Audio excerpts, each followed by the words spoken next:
Quelque part entre une pelouse d'Atlanta et le bureau ovale, cette Coupe du Monde est devenue ce que personne n'avait prévu.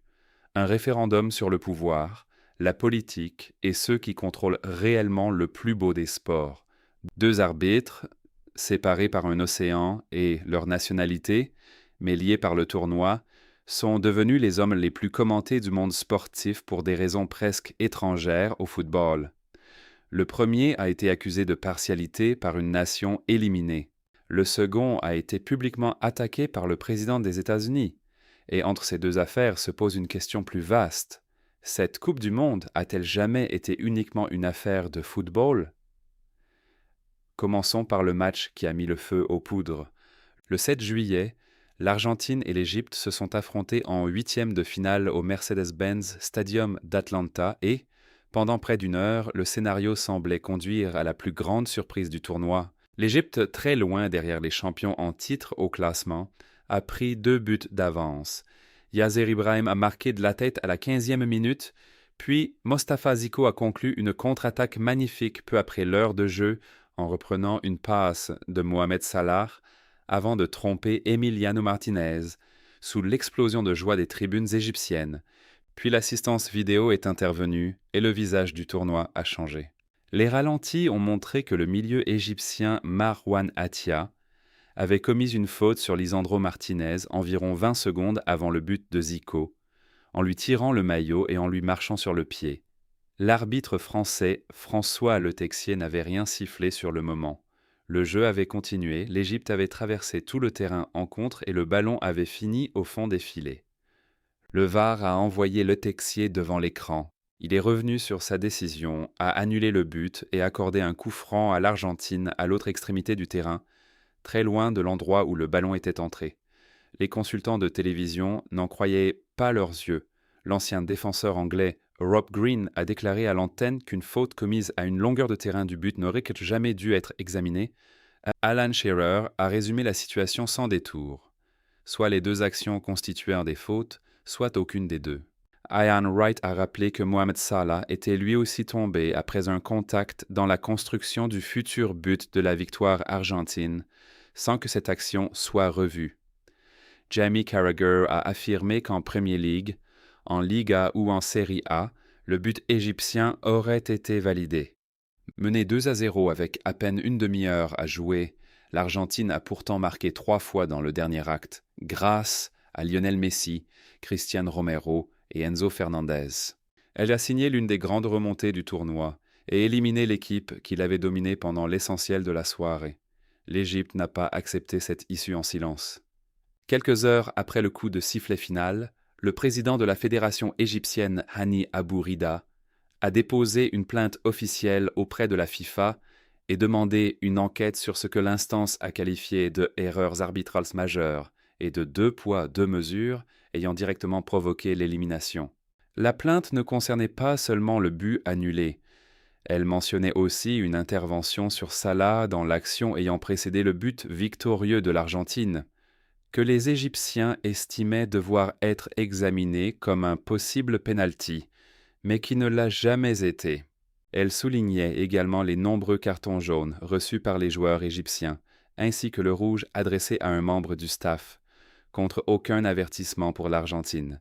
L'Égypte a officiellement demandé que Le Texier et toute son équipe arbitrale soient écartés du reste de la compétition. Le sélectionneur égyptien Hossam Hassan n'a pas davantage retenu ses coups. Il a affirmé que l'arbitrage avait été évident pour tous ceux qui regardaient, déclaré qu'il ne suivrait peut-être plus jamais une Coupe du Monde parce que cette compétition ne connaissait aucune justice, et révélé que l'Égypte avait contesté la désignation de Le Texier avant même le coup d'envoi, sans que la FIFA semble en tenir compte. Ce détail méritait bien plus d'attention. Une fédération avait signalé à l'avance ses inquiétudes sur un arbitre. La FIFA avait maintenu sa décision et le type exact de controverse qu'elle redoutait s'était ensuite produit sur le terrain sous les yeux du monde entier. Lorsque la plainte est devenue publique, l'histoire s'est divisée en 2 récits très différents et les démêlés en dit long sur la circulation de l'information dans le sport moderne. Le récit réel est vérifié, le quotidien français.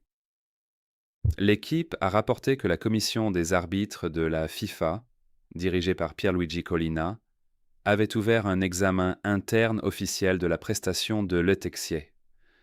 Elle devait étudier les images du match, les échanges entre l'arbitre et la salle vidéo, ainsi que les rapports des délégués.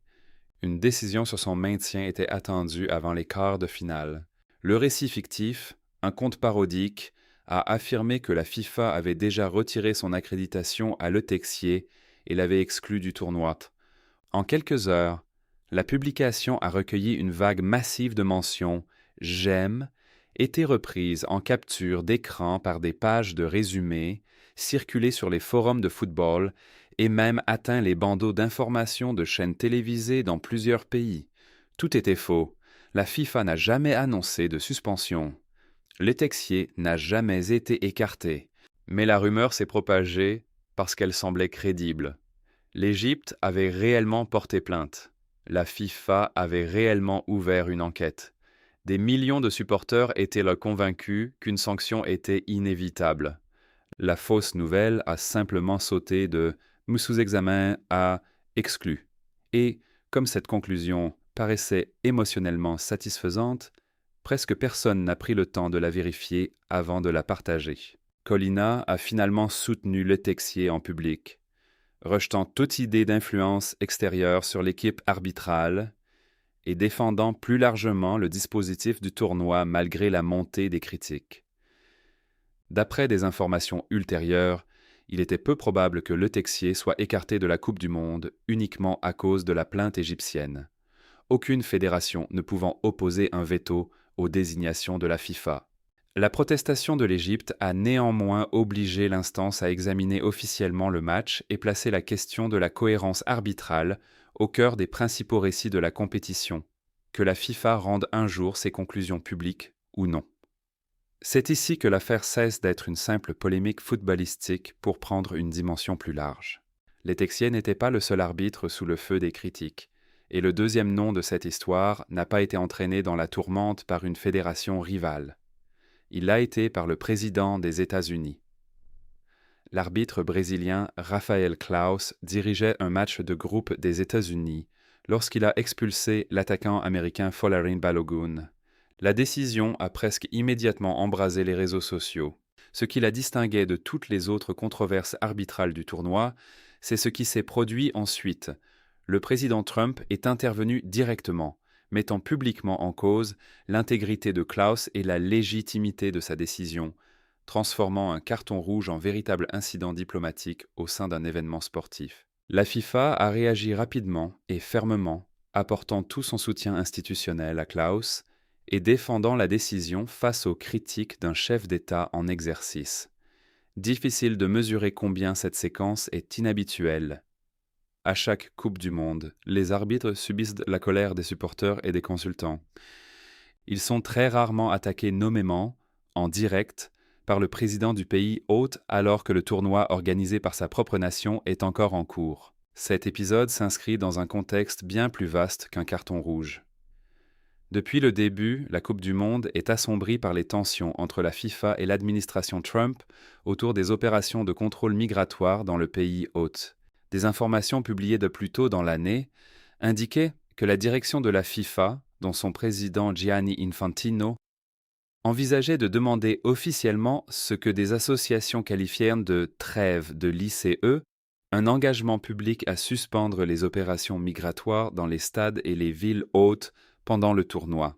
Human Rights Watch a publié cet été une étude estimant à un niveau considérable le nombre d'arrestations menées dans les métropoles concernées avant la compétition.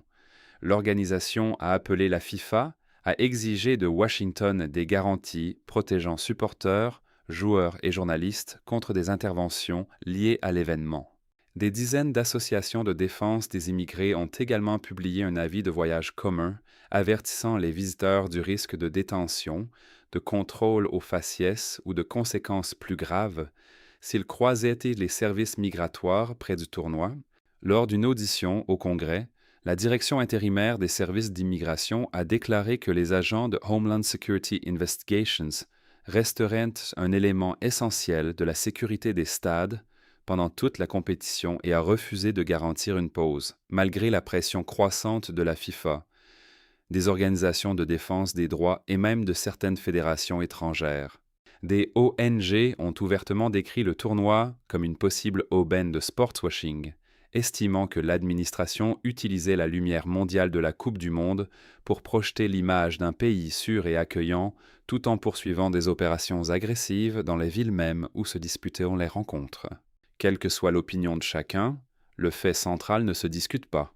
Une compétition censée être le plus grand événement sportif, rassembleur de la planète, est devenue un véritable point de tension de la politique américaine, des mois avant que Trump ne prononce publiquement le nom de Raphael Klaus. Même les règles déterminant quels arbitres peuvent diriger quels matchs sont discrètement devenus politiques. Des informations récentes ont révélé un élément auquel la plupart des supporters ne pensent jamais. Les arbitres anglais Michael Oliver et Anthony Taylor ne peuvent officier lors d'aucune rencontre de l'Argentine, une restriction qui remonte directement à la guerre des Malouines entre le Royaume-Uni et l'Argentine. La FIFA maintient cette politique afin d'éviter toute apparence de biais politique dans l'arbitrage entre les deux nations, des décennies après la fin du conflit. C'est un détail, mais il est révélateur. La FIFA reconnaît depuis longtemps que la géopolitique et le football ne peuvent être totalement séparés. Elle bâtit des règles de désignation entières autour de vieilles guerres.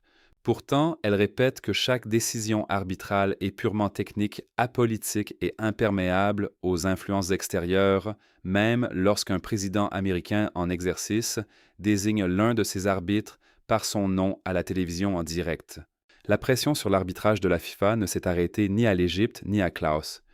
Quelques jours après la tempête d'Argentine-Égypte, la Norvège a été éliminée par l'Angleterre en quart de finale, provoquant une fureur presque identique dans les médias norvégiens. Un but de Torbjørn Egom a été annulé après que le VAR eut estimé qu'Erling Haaland avait commis une faute sur Elliot Anderson au début de l'action. Un diffuseur norvégien a déclaré Senande Détour à l'antenne que le football et le VAR pouvaient aller au diable. Un ancien arbitre international FIFA a jugé publiquement la faute sifflée contre Haaland excessive et affirmé que l'assistance vidéo n'aurait jamais dû s'intervenir. La Norvège a aussi soutenu sans succès qu'un câble de la Speedercam avait gêné le jeu juste avant l'égalisation anglaise et que la rencontre aurait dû reprendre par une balle à terre plutôt que se poursuivre jusqu'au but de Jude Bellingham. Le staff norvégien a protesté directement auprès de Clément Turpin à la pause. La décision est restée inchangée. 2 éliminations, 2 fédérations furieuses, 2 incendies viraux en une semaine environ, tous centrés sur une intervention du VAR au moment précis où une nation moins réputée se battait pour un résultat historique face à une grande puissance. Ce schéma constitue la véritable histoire, plus qu'un but annulé en particulier. La FIFA l'a manifestement remarqué. Avant le quart de finale France-Maroc, elle a opéré un changement important. Un responsable vidéo principal et un remplaçant ont été installés physiquement dans chaque stade restant, au lieu de dépendre entièrement du centre de contrôle de Dallas au Texas. L'instance a présenté cette mesure comme une garantie de fiabilité, non comme l'aveu que certaines décisions avaient été mauvaises. Collina a continué à défendre l'intégrité de ses équipes, tout en reconnaissant que les décisions contestées feraient toujours partie du débat autour du football. Le Texier lui-même a brièvement rompu le silence après le match de l'Égypte. Il a seulement déclaré qu'il maintenait ses décisions et estimait avoir appliqué les lois du jeu telles qu'il les comprenait sur le moment. Il n'a pas expliqué pourquoi la faute d'Atia, bien antérieure au but et située à l'autre bout du terrain, justifiait un examen, tandis que le contact sur Salah avant le but victorieux argentin n'en méritait pas. Il n'a pas davantage commenté le déséquilibre des cartons. C'était une déclaration courte, prudente et professionnelle qui n'a absolument rien apaisé. Voilà, au fond, l'histoire qui se cache derrière les 2 controverses. Le système interne de notation des arbitres de la FIFA fonctionne presque entièrement à l'abri du regard public. Chaque officiel reçoit une évaluation après chaque match, et ces notes déterminent discrètement qui sera de nouveau désigné et qui disparaîtra simplement des feuilles de match sans aucune explication. Si la commission examine les enregistrements et les images de l'étixier et constate de vrais problèmes, il n'y aura peut-être jamais de conférence de presse. Il cesserait seulement d'apparaître dans les désignations, laissant l'Égypte et tous ceux qui ont déposé des plaintes ou posé des questions face au silence. La fédération égyptienne savait dès le départ qu'elle n'avait aucun pouvoir formel pour contraindre la FIFA ni aucun droit de veto. Sa plainte visait davantage à forcer une reconnaissance du problème qu'à garantir une sanction. Ce même silence institutionnel a permis à un tweet inventé sur l'exclusion de l'étexier de circuler plus vite que l'histoire réelle est vérifiée. Une multitude de personnes ont approuvé cette fausse affirmation en quelques heures, non parce qu'elles l'avaient contrôlée, mais parce qu'elle correspondait à la conclusion qu'elles jugeaient méritée. Lorsque des médias ont confirmé qu'il n'y avait eu ni exclusion, ni suspension, ni annonce officielle, la rectification n'a jamais voyagé aussi loin que le mensonge initial. Ajouter un président en exercice attaquant publiquement l'intégrité d'un autre arbitre, des mois de tension entre la FIFA et la Maison-Blanche sur les contrôles migratoires dans les stades, ainsi qu'une règle de désignation littéralement fondée sur une guerre ancienne. L'image qui se dessine est celle d'une Coupe du Monde où politique et arbitrage sont devenus presque impossibles à séparer du football joué sous ce tumulte. Les griefs de l'Égypte étaient réels et documentés.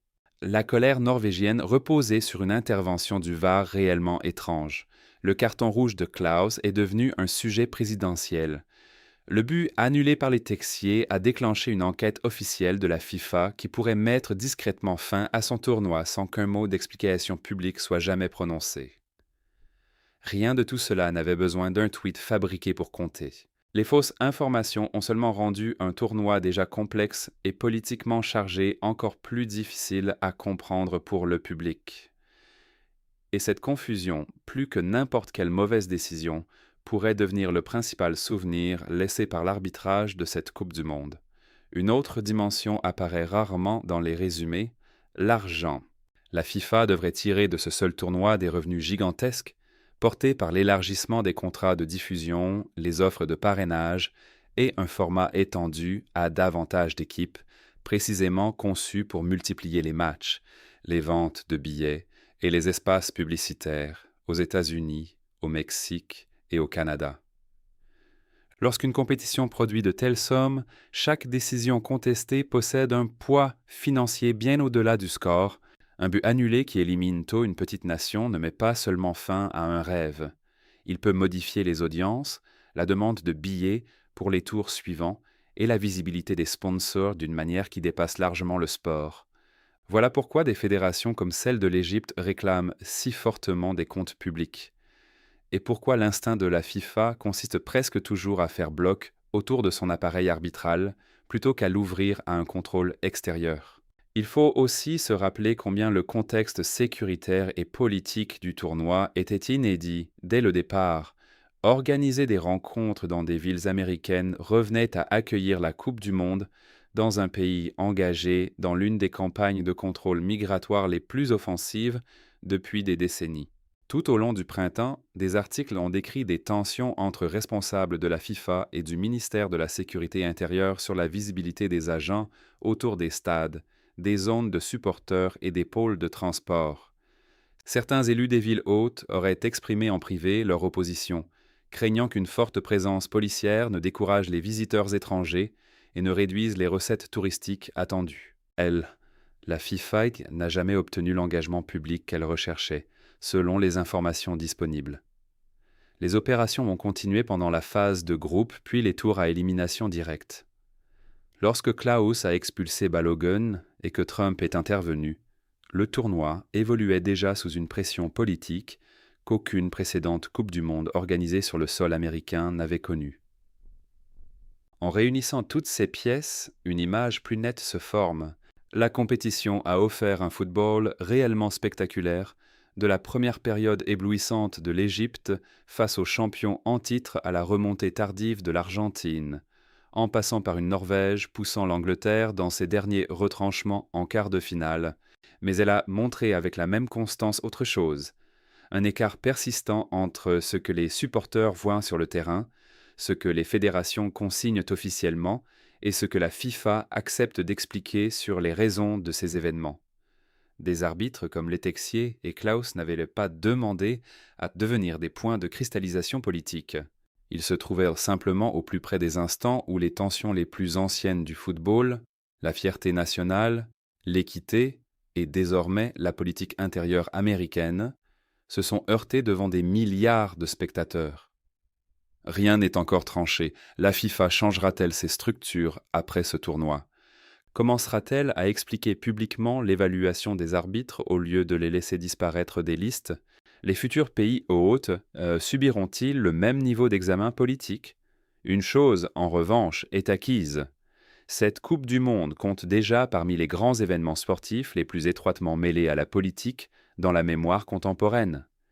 Et les arbitres placés en son centre, qu'ils l'aient voulu ou non, sont devenus quelques-unes des personnes les plus commentées de toute la compétition.